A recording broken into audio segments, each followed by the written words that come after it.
ሰሙናዊ መልእኽቲ ህዝባዊ ወያነ ሓርነት ትግራይ ብመንግስቲ ኢትዮጵያ ዝሳወር ዘሎ ኻሊእ ዙር ደማዊ ኩናት ደው ይበል።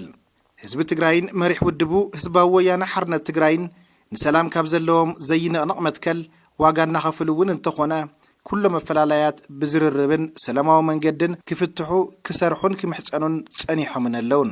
ቅድሚ ዓመታት ኣብ ልዕሊ ህዝቢ ትግራይ ጀኖሳይድ እንትእወጅ ናይ ሓይሊ ስጉምቲ መፍትሒ ክኾን ከም ዘይኽእልን ኩሎም ኣፈላላያት ብሰላማዊ ፖለቲካዊ ዘተ ክፍትሑ ከም ዘለዎምን ብምእማን ዘይተሓለለ ጻዕሪ ክገብሩ ጸኒሖም እዮም። ድሕሪ ስምምዕ ፕሪቶርያ እውን እንተኾነ ክባር ዋጋ እናኸፈሉ ንሰላምን ዝርርብን ቀዳምነት ብምሃብ ስምምዕ ፕሪቶርያ ክፍጸም ፓናል ሕብረት ኣፍሪካ ክጽዋዕን ህልዊ ኩነታትን ከይድን እቲ ስምምዕ ክግምገም ብተደጋጋሚ ጻውዒት ተቕሪቦም እዮም።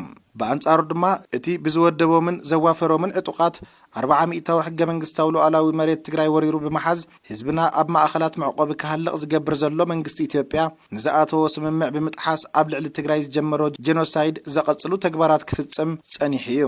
መቐጸልታ ዝተግባሩ ድማ ካብቲ ዝሓለፈ ሰሙን ጀሚሩ ኣብ ልዕሊ ሰራዊትን ሰላማዊ ህዝብናን ተኽሲ ብምኽፋት ብሰማይን መሬትን ብዝፈጸሞ ደብዳብ ህይወት ወገናትና ስኢድና ኢና።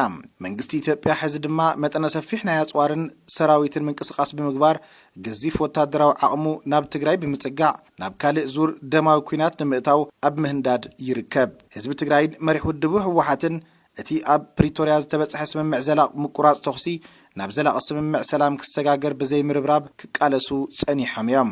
ሕዚ እውን እዚ ሓደገኛ ሳዕቤን